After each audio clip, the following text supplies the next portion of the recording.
5 siècles avant Jésus-Christ, Démocrite admettait deux principes de formation de l'univers, le plein qu'il nomma atomos, c'est-à-dire indivisible, et le vide.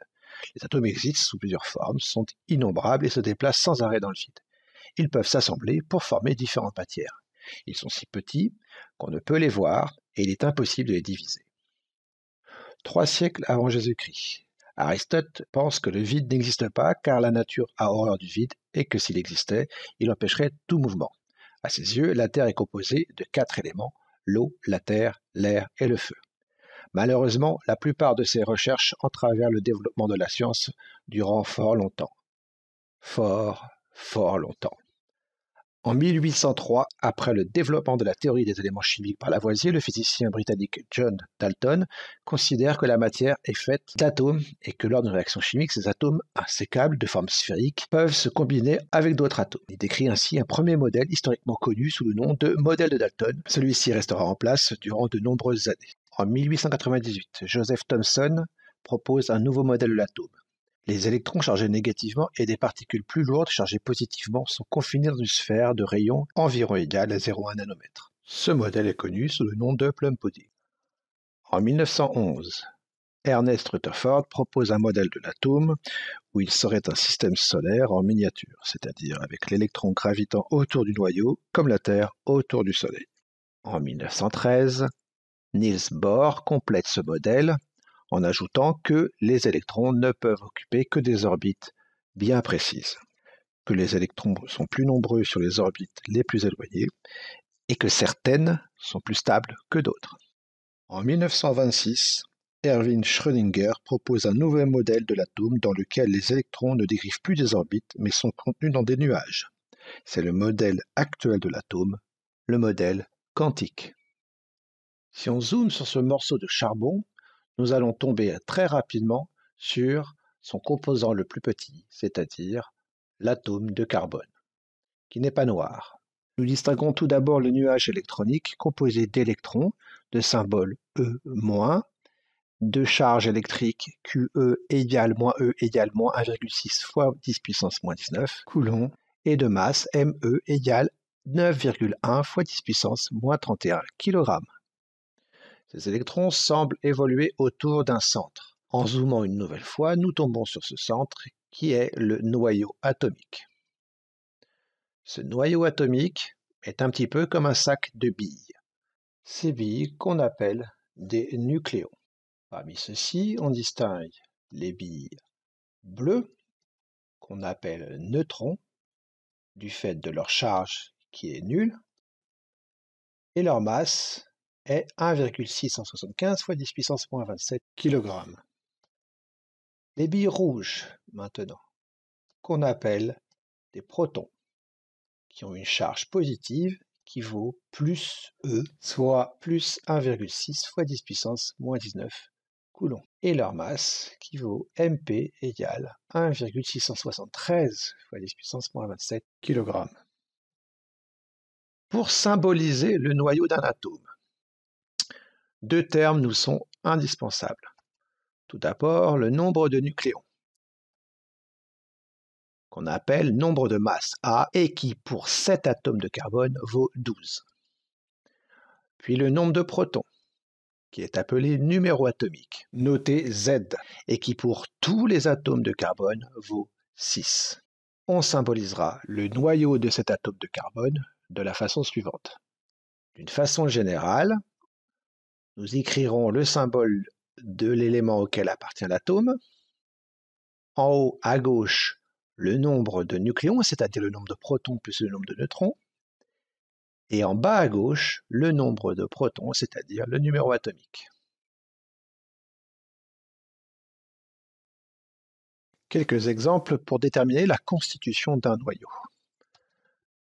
Par exemple, pour ce noyau, on dira que le noyau de cet atome de carbone est composé de A égale 12 nucléons, dont Z égale 6 protons, et N égale A moins Z égale 12 moins 6 égale 6 neutrons. Autre exemple, pour le noyau de cet atome de chlore. On dira le noyau de cet atome de chlore est composé de A égale 35 nucléons, dont Z égale 17 protons, et N égale A moins Z égale 35 moins 17 égale 18 neutrons.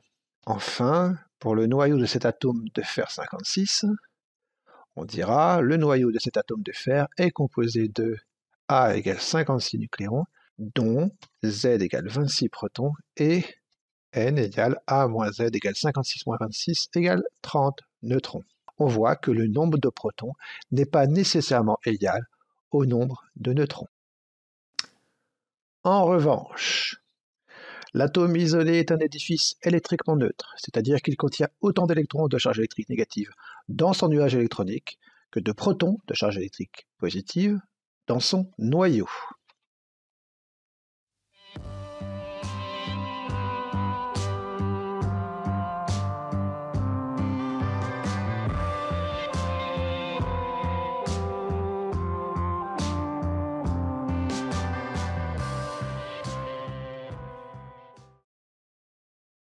C'est grâce au numéro atomique qu'on a pu classer les éléments dans un tableau appelé classification périodique des éléments, où ils sont classés par numéro atomique Z croissant. Dans chaque case de cette classification, on retrouve 3 informations très importantes qui sont, de haut en bas, le nom de l'élément, le numéro atomique de l'élément et le symbole chimique de l'élément. La 4e information, ce sera pour plus tard.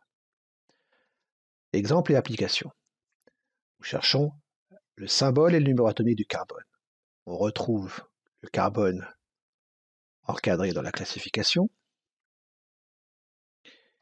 Et sans difficulté, on trouve son symbole C et son numéro atomique Z égale 6. Faisons la même chose pour le chlore. Symbole Cl, Z égale 17. Inversement, si on connaît le numéro atomique de l'élément, ici Z égale 12, on cherche dans la classification et on trouve facilement qu'il s'agit du magnésium de symbole Mg. Comment se forment les ions? Commençons par les plus simples, les ions monoatomiques. Premier exemple, l'ion oxygène. Au départ, il y a l'atome d'oxygène. De numéro atomique Z égale 8. Il y a donc 8 protons dans son noyau. L'atome étant électriquement neutre, il y a autant de protons dans le noyau que d'électrons dans le nuage électronique. Il y a donc 8 électrons dans le nuage électronique de cet atome. La charge électrique de chaque proton du noyau est rigoureusement compensée par celle d'un électron. Mais l'atome d'oxygène peut gagner 2 électrons. Il reste alors 2 électrons dont la charge électrique n'est plus compensée et la charge globale de l'entité obtenue est de -2. On dit que l'atome d'oxygène s'est transformé en un ion négatif appelé anion. Son symbole est alors O2-. De façon générale, on dira que si un atome gagne un ou plusieurs électrons, alors sa charge globale est négative. Cet ion s'appelle un anion. Si un atome d'un élément X gagne n électrons, il porte n charges négatives et sa formule est alors Xn-. Deuxième exemple, l'ion aluminium. Au départ, il y a l'atome d'aluminium, de numéro atomique Z égale 13. Il y a donc 13 protons dans le noyau. L'atome étant un édifice électriquement neutre, il y a autant de protons dans le noyau que d'électrons dans le nuage électronique. Cet atome d'aluminium a donc 13 électrons dans son nuage électronique. Mais l'atome d'aluminium peut perdre 3 électrons. Il reste alors 3 protons dont la charge électrique n'est plus compensée. Et l'entité obtenue porte donc une charge globale plus 3. On dit que l'atome d'aluminium s'est transformé en un ion positif appelé cation. Et son symbole est Al3+. D'une façon générale, on dira que si un atome perd un ou plusieurs électrons, alors sa charge globale est positive. Cet ion s'appelle un cation. Si l'atome d'un élément X perd N électrons, il porte N charges positives. Et sa formule est alors Xn+. Pour les ions polyatomiques, nous n'entrerons pas dans les détails. Ils sont simplement appelés polyatomiques parce qu'ils sont composés de plusieurs atomes. Exemple, l'ion sulfate. Cet ion est composé d'un atome de soufre, de 4 atomes d'oxygène et porte une charge globale -2. Pour l'ion ammonium, il est composé d'un atome d'azote, de 4 atomes d'hydrogène et porte une charge globale +1.